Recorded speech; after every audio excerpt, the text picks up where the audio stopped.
If your steering wheel has more traction than your actual tires, that's a big O no. Thankfully, for all your car's big O no's, there's always a big O yes. Now through February 2nd, buy 3, get 1 free on select sets of 4 Aspen Touring AS or Mesa AP2 brand tires with paid installation purchase. Big O Tires, the team you trust. Disposal fees extra and up to 10% shop fee based on non-discounted regular retail price not to exceed $35 where permitted. See store for pricing. Eligibility may vary. Not valid with other offers. At participating locations, no cash value.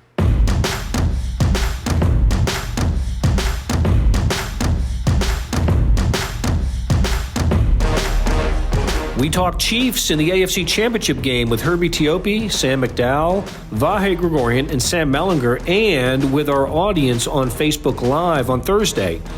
Now it's presented as a SportsBeat KC podcast.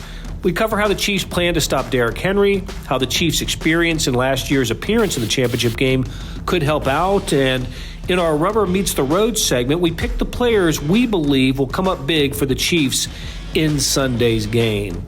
Here we go with Herbie, Sam, Vahe, Sam, and me, Blair Kirchhoff. Hope you enjoy. Welcome to Facebook Live, the Kansas City Stars conversation about the Kansas City Chiefs. We are at Big O Tires in Lee Summit for the third time this year. We enjoy coming out to Big O Tires in Lee Summit. We enjoy going to the Big O Tires everywhere in the metro area, but especially Lee Summit because it's so convenient for one of us, and that's Sam McDowell. Hey, it's the AFC Championship Game version of Red Zone Extra. We're going to talk about the Chiefs and the Tennessee Titans game on Sunday. Winner going to the Super Bowl, and we're going to talk about that game with Herbie Teope, who's really excited about being here today. Absolutely. You are stoked. That's right. You're bouncing off the walls. Woke up at 4 o'clock this morning and make it here on time. Home game here for Sam McDowell. Vahe Gregorian is here, and so is Sam Mellinger. And lot to cover here. Since we've already covered some of the essential topics like convenience stores and eyesight and dancing at weddings, I'm sorry you missed that before the show started. So let's kick it off with this, Herbie. The first injury report came out on Wednesday. Chris Jones on it again with the calf injury. Did not practice on Sunday. We know that, and I think our audience knows by now, the Friday's the big injury report day. But what do you get a sense that from the comments that Andy Reid made yesterday that Chris Jones is going to play this week? That remains to be seen. The key thing here with Chris Jones, on Sunday when he did the pregame warm-up, he couldn't push off, Blair. And Andy Reid addressed whether this is a tolerance issue as far as pain is concerned. We don't know that yet. The key thing here is what's he going to be able to do Thursday, what's he going to be able to do Friday. If he doesn't practice Friday, that probably is not a good sign that he will play Sunday against the Tennessee Titans. And that's a big piece I think they need this week, especially with you-know-who. And all the Chiefs fans know who's coming at him. Oh, we're going to talk a lot about him, about Derrick Henry. So the other key name on the injury list was Travis Kelce. Correct. And he did practice in a limited fashion on Wednesday. Seems like he gutted it out on Sunday. He was listed yesterday with a knee injury, and it was the hamstring that actually caused him to miss snaps on Sunday. Yeah, and the knee injury actually limited him in practice the past week. But the good news is that hamstring injury that kept him, actually made him miss a couple of snaps against the Houston Texans, was not on the injury report. So that hamstring injury is not a concern at this point. It's just the knee. I don't think they're going to push him this week. He showed last week, and Kelsey's the kind of player that doesn't need a full week of practice to play, just like last week. And apparently he doesn't need to be 100% healthy because he was a monster game. Terrific game. I mean, what did that say about Kelce? Yeah, I think the way teams are going to defend the Chiefs in the playoffs is with this man-to-man coverage that Kelsey's going to get a lot of looks because if you play man-to-man, you have to have safety help on Tyreek Hill. And that's going to leave Travis Kelce single covered a lot of times and just beating his guy. And we all saw on social media, I think, that the Showtime inside the NFL, the connection he has with Patrick Mahomes to where even Kelce was shocked. How'd you know I was going to do that? And I think he's probably talking about the tail end of that route where he curls back towards the middle of the field They just seem to have a connection that, and I know he's got this connection with all receivers, but the two of them specifically seem to have a certain connection that when your offensive line's playing the way that theirs did on Sunday, it's going to be really key to have a guy that you just trust where he is all the time. So good morning, RJ, Jordan, Patty, Keith. Thanks. Send us your question and comments, and we'll get to as many of them as we can. And that seems to be a theme of the week, isn't it? This chemistry with this team, not just Mahomes and Kelsey, but we heard from Tyrann Mathieu yesterday and Anthony Hitchens about that on the defensive side. That there's this really good nonverbal communication going on with them. Look, I also think they're all really good players too, and there tends to be pretty good communication when the players are good. There does tend to be, right? And it's chicken and egg a little bit. But one of the things, it's interesting, you hear, the question was framed, I think, to Tyrann yesterday, a little bit in the context of, actually it was framed to Anthony Hitchens, and a little bit in the context of the Kelsey Mahomes moment and whether he enjoyed that kind of thing with Tyrann. And the feeling that Hitchens expressed was that you can make a mistake and know somebody's looking out for you. You know you can trust the person there, and that's a commonality in a lot of championship winning type teams, and certainly something we've heard. We've all had a little bit of occasion to be around some of the '69 Chiefs. Something we've certainly heard a lot about on the defense, how they're like 5 quarterbacks out there, all with a sense of what the other guy's doing, and so that's one of those things that's kind of, I think, telling about where this team is.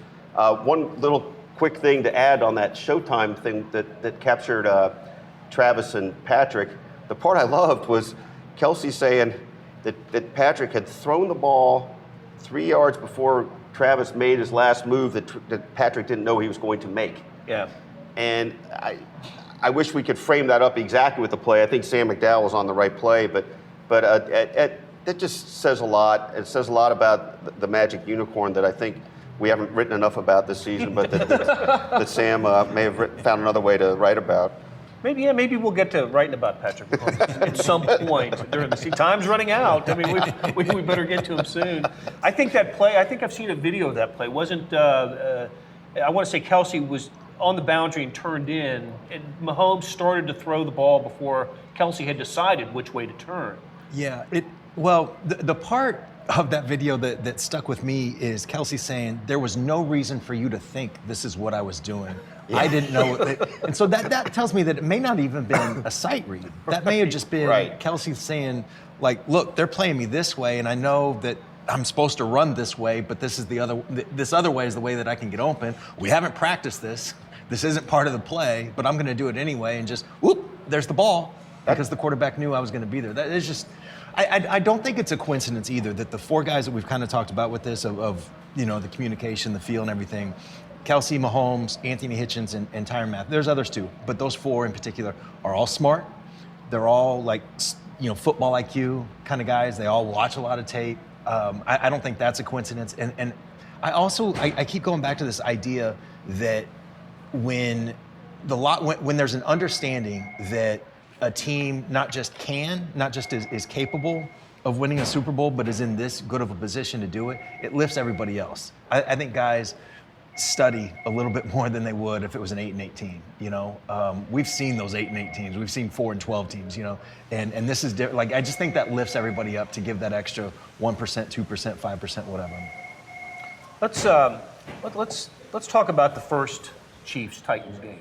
The one in mid-November, won by the Titans, 35-32, and there were just some crazy things that happened in that game. Some bizarre numbers. Chiefs dominated time of possession. They dominated total yards. I looked it up. I had to remind myself that the Chiefs had 12 possessions in that game. One of them was a kneel down at the end of the first half, so eliminate that one. So 11 possessions in that game. They had 3 touchdowns, 6 field goal attempts, 1 fumble, and 1 punt. So they had scoring. They either scored or had a scoring opportunity on 9 of 11 possessions, and they lost the game. It's almost crazy that they lost that game. I thought they outplayed the Titans, but some really big mistakes for the Chiefs in that game. I wish I could remember where I saw this so I could give them proper credit, but I saw that there was sort of a box score analysis that somebody looked at, just the yards, everything that you're just talking about, yards, possessions, time, all that stuff. Said the Chiefs just, based on this, had an 80% chance of winning that game. Yeah. But they found the 20. Yep, they sure did find the 20 They because sure did. special teams got crazy at the end with the two, botched field. One was blocked and the other one was just botched with the bad snap. And then the real damning play in that game was Damian Williams losing the fumble, having the fumble returned for a touchdown. I remember talking to you guys after the game or later that it was 29-20 with 11 minutes to go. It was time to write. It was time to let's get going. Chiefs are going to win this game, and it just didn't happen. So what kind of lessons can be learned, or how can it be used to the Chiefs' advantage that they know that they outplayed the Titans that day, but didn't get the W? That was a Murphy's Law type of game. Anything that could go wrong went wrong. The biggest lesson learned there was the Titans are not going to get out of their offense even when they're facing a large deficit. And that goes in line with the guy you spoke about earlier, and we all know who that is, Derrick Henry. 140 of his 188 yards came in the second half with the Titans playing from behind. So the biggest lesson there is, there's a couple here.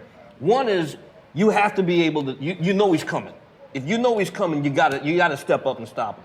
Number two is you can't settle for field goals. You got to punch it in the end zone. And I think it was around that time, I remember Sam wrote a column about their red zone woes, because around the midseason point, they were 23rd in the league at roughly 51%. So if you have opportunities to score against the Titans, the best way to negate Derrick Henry is make the Titans play from way behind. Don't give them that 3, 6, 9-point deficit. Make it 21, 24. Force them to pass. That's the way to do it. They're not going to. Ryan Tannehill's not the type of quarterback that's going to bring you back from a big deficit. I don't think. Jack Hilliard has a point here. Says he didn't like Andy's defensive personnel package last time they played. Not having Mike Pennell and Derek Nottie covering the rush was lethal. Hoping it's better than the last time. Yeah, they set Pennell in that game. Right. Yeah, he was inactive, correct. Inactive. Chris Jones did play and had a good game. Remember, he had 8 tackles, 2 sacks, a forced fumble. Chris Jones played well in that game.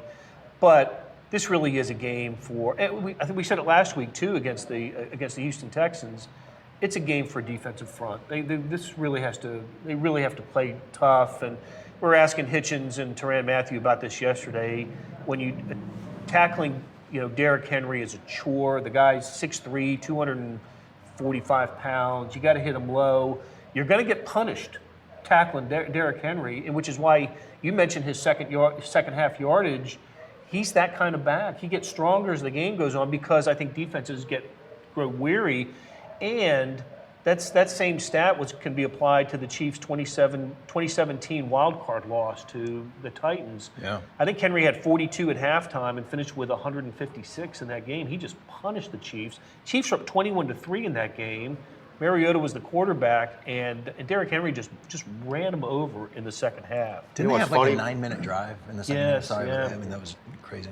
Well, the Derrick Henry's the common denominator in those games, but also the Murphy's Law concept, as Herbie put it. I mean, you got Marcus Mariota's pass to himself in that game. You got 2 really fluky special teams plays at the end of this last game. So that's kind of the twist in this. And Blair, you wrote about this, Andy's, what was the headline? Bumfuzzled? Yeah, we got the bumfuzzled verb in the headline. Andy's squad being bumfuzzled against the boy. I better watch how I say that against the Titans, 1-8, and these are the kinds of things that have happened. So, what the interesting thing is, you can prepare for Derrick Henry. How do you make sure you don't have, just the wackadoodle type things that have killed him also? Yeah, I think if you predicate your win on stopping Derrick Henry, I don't think that's a good strategy, because nobody has stopped Derrick Henry for the past, 9 weeks now that he's got over 1,200 yards in 9 weeks. So to me, you've got to do the other stuff right. The Ravens lost the turnover battle 3-0. The Chiefs, when they lost in Tennessee, you already mentioned Damian Williams dropped a fumble that was returned for a touchdown. They still should win that game, despite Derrick Henry having 180 yards, and with the fumble return for a touchdown, if they just convert a field goal late, one of 2 field goals late in the game, or they've got a 3rd and 1 that they can convert. to me, it's the other stuff that has to go right. And what Derrick Henry does is he slims that margin of error.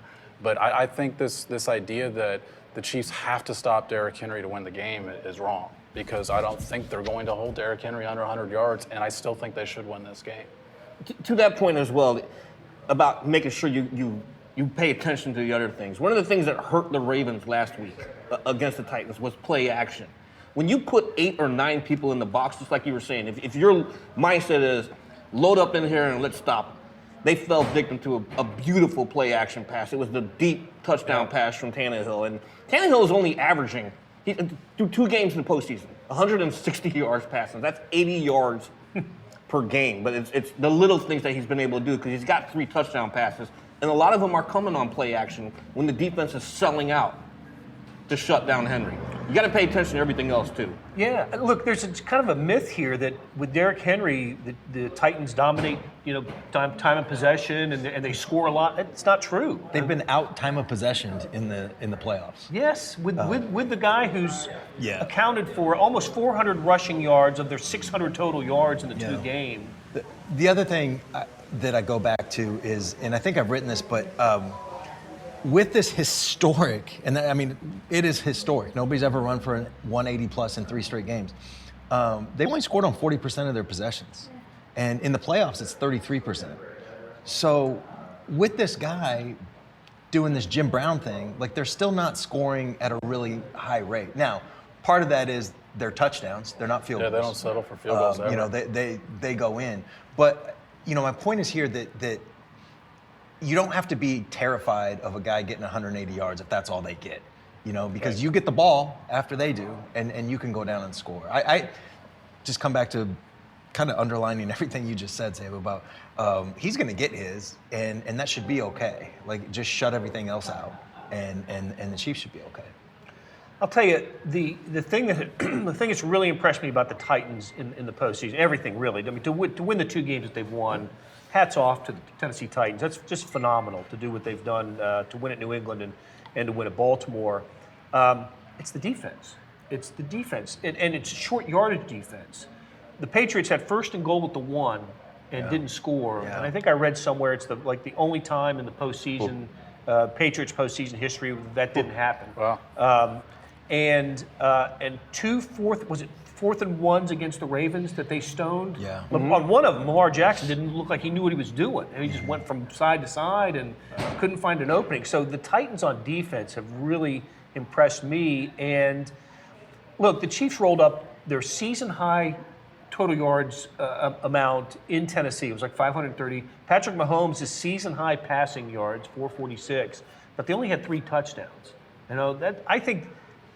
Talk about settling for field goals. Titans haven't done it in the playoffs. Chiefs did it in Tennessee. They can't do that in Tennessee. They've got to get the ball in the end zone. That was maybe the best game that Mahomes has played. There were some throws in there. I mean, the jump pass sticks out, but there was also was it a cross? There was a touchdown. Was that Tyreek? They were going left to right where we were watching. That was an unbelievable throw. I wonder if, maybe I'm getting ahead, maybe we're going to talk about this anyway, but the Titans play a ton of man coverage. We talked about that already, but I wonder if they're going to adjust that a little bit, because they're not dumb. They know what's happened, and they know that Mahomes threw for, I think it was 446. Is that the number? I just wonder if they're going to switch that up a little bit. The other point about playing man-to-man coverage is what we saw last week, that Mahomes was able to scramble out of it for 4 first downs. When you play man coverage and your receivers are going deep, all of a sudden there's nobody on the quarterback. You either got to put somebody else there, which is going to be a guy that presumably could help on Travis Kelce, and now he's even more open, or you got to deal with that. And that's one element he did not have in that Titans game. Yeah. Story that's coming out tomorrow that I wrote is, only once in his career has he not run the ball, and it was against Tennessee. And he admitted yesterday that he was not comfortable yet with the knee when he came back. And first game back, yeah. He said trainers had told him he's okay, doctors had told him he was okay, but until he got full game speed, he's still unsure. And in that game, he was unsure, and he's not going to be unsure on Sunday. So I think you're going to – if the Titans are going to play a lot of man-to-man, I think you're going to see Mahomes effective with his legs like he was last week. To Sam's point about the man-to-man, I mean, when you think about the 2 teams that the Titans have faced in the postseason, the Patriots, the only one wide receiver you can automatically come to your head is Julian Edelman. With the Ravens, they don't have the bona fide threats that the Chiefs do. So if you play man-to-man against the Chiefs, this is a pick-your-poison type deal. You know, who are you going to try to shut down here? I don't think they can do it. Kyle Well, Coffey. Tyreek Hill says nobody. Yes, Tyreek Hill did say that yesterday. Kyle Coffey has this interesting observation. Saw a good comparison somewhere. Chiefs struggled like a high seed does in the first NCAA tournament, first week of the NCAA tournament. Once they settle in, they go to the Final Four. Chiefs struggled, and in the first half of the game or the first quarter on last Sunday. Chiefs now have the pressure off them. I like that kind of comparisons. We've seen it. We see it with Kansas around here. It's a top seed every year. They can have bad first weekends and then pick up momentum in the tournament. And they can also lose in the Elite Eight. Right, but they could lose early. The Northern Iowa type of game. And they seem to have passed that. They've done that before. But the other thing, to Kyle's point, it's people seem to be talking about more than I remember them talking about is to what degree having the week off is counterproductive, right? I mean, obviously the Chiefs are, in the big picture, benefit from that and healthier overall, a team that was not healthy most of the season. But I think there's a legitimate argument that there's a little rust to scrape off after sitting a week. And sometimes that can throw off your just general momentum and sort of sync that you're in. So took them a quarter. As our friends in Houston have noted, the Texans are the first quarter champions. Yes. Yes. What a week in Houston sports, by the way. I don't know if we need to go there. Well, for I saw our friends somebody in Houston. making the point that Bill O'Brien's the luckiest man in sports because it was a little overshadowed the next day. And then I think it was during the LSU Clemson national championship game on Monday night that Houston's starting quarterback decided to go to the transfer portal. Quite the week in Houston. They got their former team now playing the AFC Championship too. That's right. That's right. The Oilers the old Oilers are playing. So let's. I wanted to bring up another topic here, and that is, what does this game mean to Andy Reid? What's at stake for Andy Reid in the AFC Championship game, where his team is a 7.5-point favorite? Well, a few different thoughts. I'll just start real quick. I mean, we're going to feel, if they don't win, we're going to feel like, if not now, when, we're in the moment, right? We're going to feel like, it's never going to happen for them. That's going to be a column after. Yeah, I think Sam's got that written just in case. Maybe I have it in the back pocket. But the truth is, we're going to be caught up in that moment. And meanwhile, the bigger truth is something we were talking about last week when I think you introduced that odds makers point about, the window for the Chiefs. Yeah. And I think that's still going to hold true no matter what happens Sunday.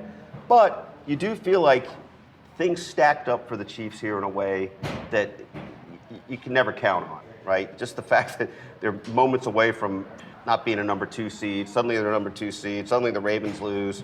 Just all kinds of things have fallen their way. Now, they still have to beat the Titans. It's a monumental challenge, but the path has been better than it might have been. So I think we feel like Andy needs a little sense of completion. We can debate the question about whether he needs to win the Super Bowl this year, if they get there. But I think this is kind of a significant point in how he'll be judged. I think we all think he's probably a Hall of Fame coach no matter what, but I still think that the identity is a little incomplete without being able to say you took 2 franchises to a Super Bowl.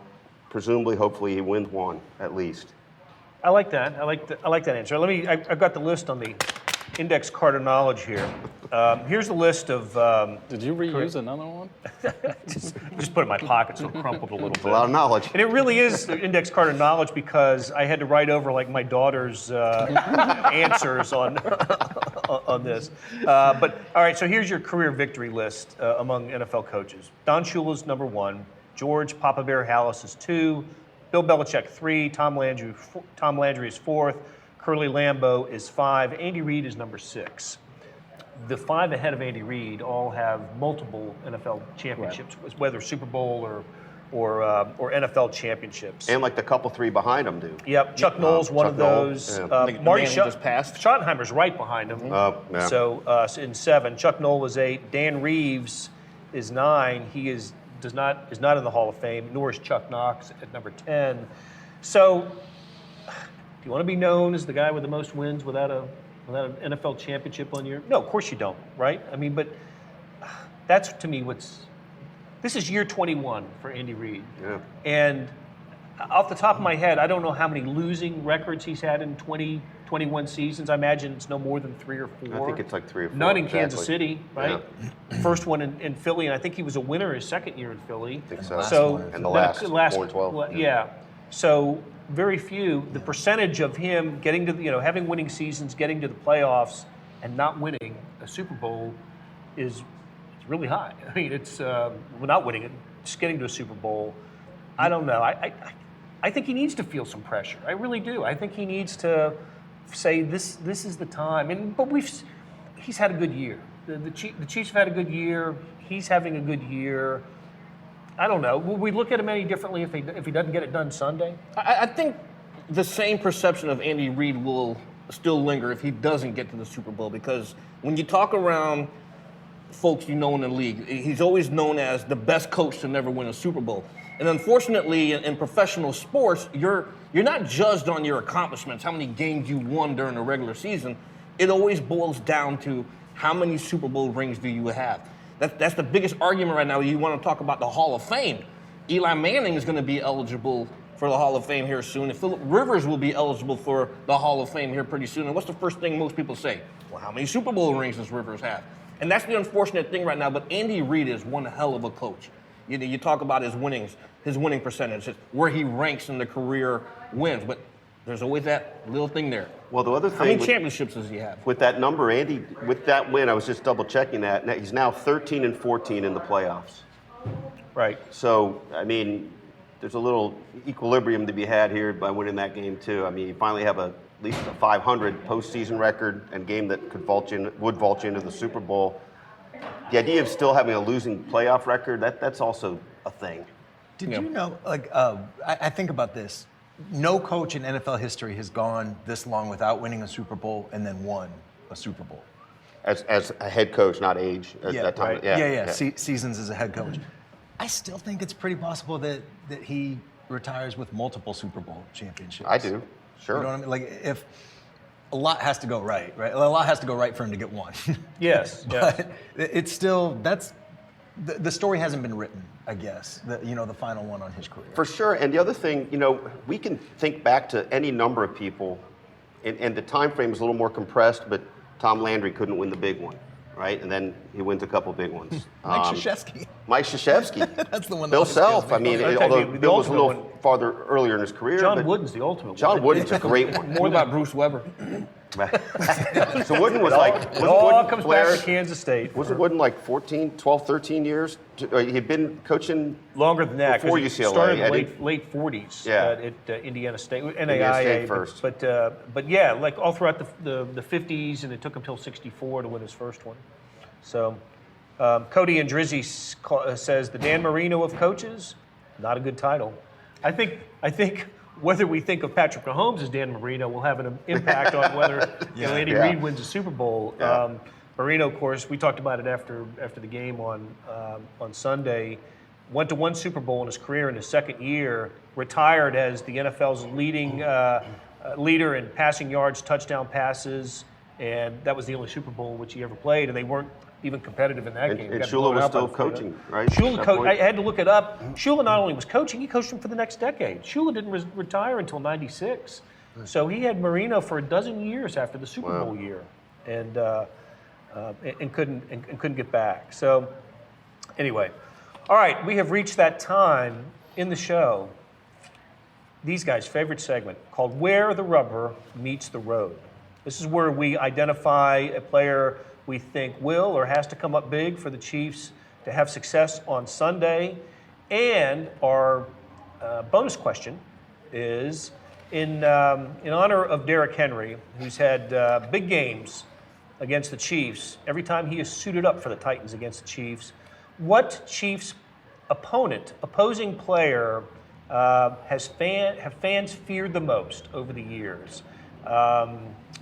Let me know what you guys think, because we have different ages and people with kind of different generations of Chiefs fans. What opposing player has put the most fear into the Chiefs fans over the years? I'd like to know what you guys think. So, Herbie, we'll start with you. rubber meets the road. Who's got to come up big for the Chiefs this week? Well, I picked Chris Jones last week, so he was inactive. So Yeah, so hold that thought, because I did happen to write down everybody's pick from last week. I never do this. Chris Jones was a good pick. So you had a good pick. Well, we'll see. We'll see, Sam. We'll see if there's an ulterior motive for this. When we sat here last Thursday, Herbie, we didn't know about Chris Jones hurt himself in practice that day. After we had the show. It was correct. a good pick. That's right. Sam McDowell had Tyreek Hill, had legitimate reason for that, I thought. Vahe, McCole Hardman, what a good pick that turned out to be. Got the rally started with the 58-yard I'm really worried, though, that this is just a setup for whatever you're going to come in with last, but go ahead. Blair's was the second quarter. That's what. Have a good second quarter. Sam, you had Mike Pennell. I thought the reasoning was good. In the spirit of not answering the question. Yeah. Players. Who we got? I don't. I just thought it was a. You did. Oh my gosh. Dan Sorensen was my. Did you? Wow. was my call for that. Really? But as a defender, not a special teams guy, so I didn't. I don't think that specify. matters. But I think Blair. that does matter because he had fact, 7 tackles. That's the only time Dan Sorensen's been mentioned on the show. How many weeks have we done this show? All of them. Yeah. And how many times have you done that? None of them. I just want that on the record. Yeah. Oh my goodness. Okay. I just thought it would be a How did nice you feature say to add to the show. How did you save this for 4 days? We see you every day. He wanted to gloat on camera. Come on now. All right. Rubber meets the road. Who's it going to be? I'm going to steal your pick from last week, and I am going to go with Daniel Sorensen because Week 10 jump-started his second half. Weeks 1 through Week 9, 211 snaps, a total of 18 tackles. The second half of the season, as he got more involved with the defense, playing a hybrid linebacker role, being heavily involved in the 3-safety package, 352 snaps, 38 tackles, 2 sacks, 3 passes defensed. The guy was all over the place, and it started in Week 10 against the Titans with 9 tackles. I'm going Daniel Sorensen. All right.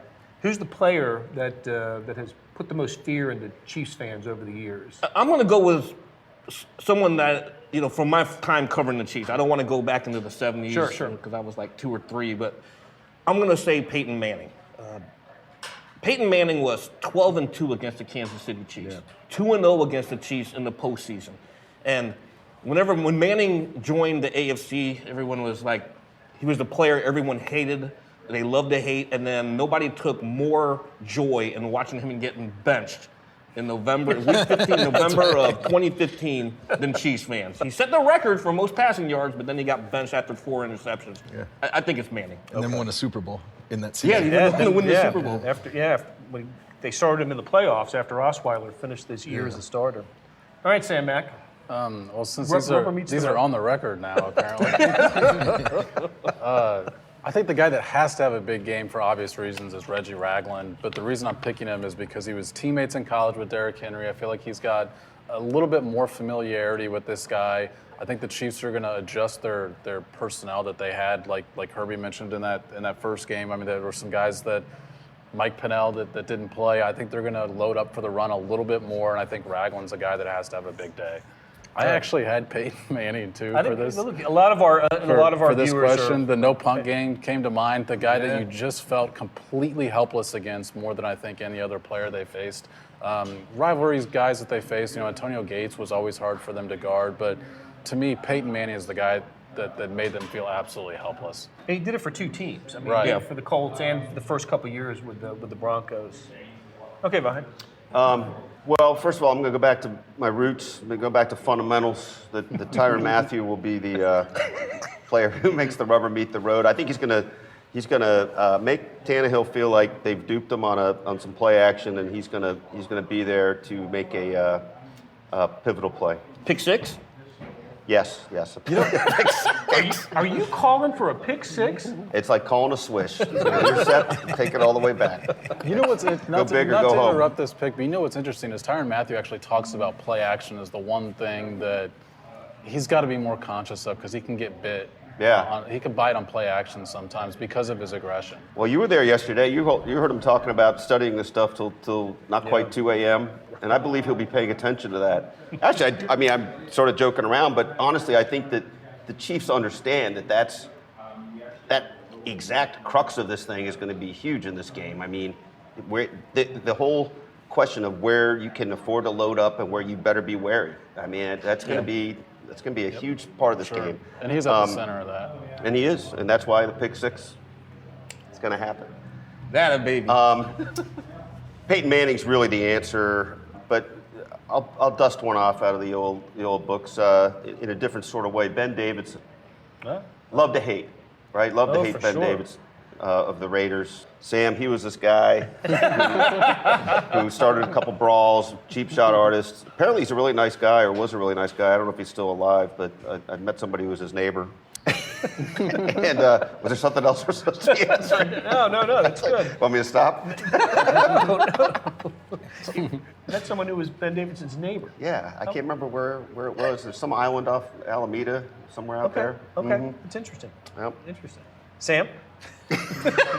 How do you follow that?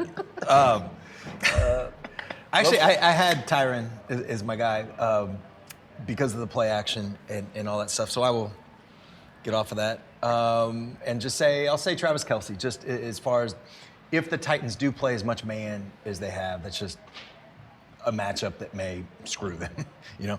And I think John Elway for the other one, just because, like, I think with Peyton Manning, there was almost just a, not resignation, but just like, I know what's going to happen. Like, he's just going to 3-step drop and, it's going to be efficient. With Elway, maybe you knew how the story would end, but you didn't know how many times he'd scramble around behind the line of scrimmage and just how far he'd launch it down. And also, after he was done torturing the Chiefs in the regular season and the playoffs, then he becomes an executive and is the reason that Peyton Manning went to the Broncos Great point. to do it all again. So I'm going to go with Elway. It's good. All right, my rubber meets the road. Did I mention that last week, my pick from last week? So this one's going to be He terrible. saved it for 4 days. average. He saved it for 4 I days. can't believe that's the most surprising part of this is he didn't mention it for 4 days. Okay, rubber meets the road. I'm going to go with Damian Williams, the running back. Okay, let's write that one down for Sunday. I'll tell you what, the guy, he had the fumble, right? The worst play of the game against Tennessee in the regular season. I think he carries that into this game. He has been really talking about a nose for the goal line player for the Chiefs in 3 playoff games over the last 2 years. 7 touchdowns. I'm not saying that other players in that position couldn't have scored the way Damian Williams has, but he's been the guy. I think they trust him. They feel great about him, and all of a sudden, running back doesn't seem to be a position of concern anymore. LaShawn McCoy out sick at practice yesterday, and I had to ask myself, when's the last time he played? 1 snap. Is that what he against got? the Texans. Texans 1 won? snap. So I do not remember that snap. no, I don't either.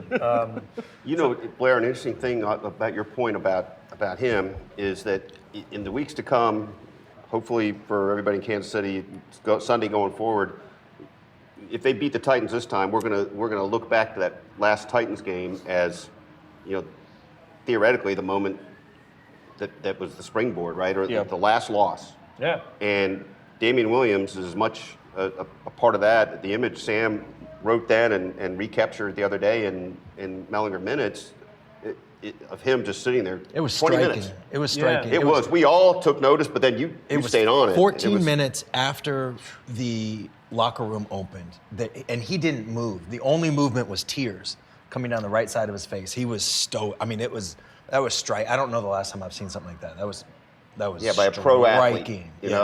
Yeah. Okay, and this may speak to my age, but I agree with Sam here. John Elway, I just never forget some of those games in the 90s when the Chiefs were, had a fantastic decade. They were a Winningest great team in the decade, yeah.